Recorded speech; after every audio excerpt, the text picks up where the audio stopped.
咁有個師兄翻嚟啦，肥仔嚟嘅，咁啊講 career talk 啦，分享下佢啲職場生涯啦。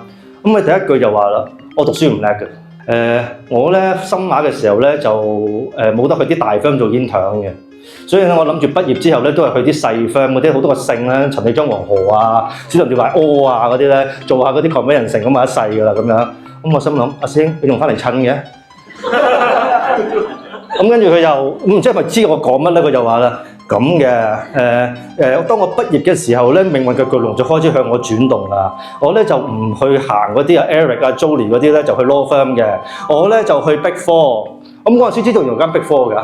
原來同埋嗰啲會計師事務所咧，佢係唔需要嗰啲 accounting major 嘅人嘅，因為佢有信心，即係有咁嘅講法啊，有信心我可以 train 到啲人去做 auditor 嘅。當然有第二個説法啦，呢個就唔係我講啦，又係我聽翻嚟啦，就係其實 auditor 有對手就得㗎啦。你識加減乘除就得㗎啦。咁我就心諗，啱我喎，因為佢又話做完會計師之後咧，咁攞個牌咧，再翻去做 law firm 咧，就係香啲嘅咁樣。咁我就話啱我啊，咁我呢啲真係彎道超車啊，係咪先？同埋我呢啲真係讀書真係好唔得嘅。咁你唔搏啊？搏可能有摩托啊嘛。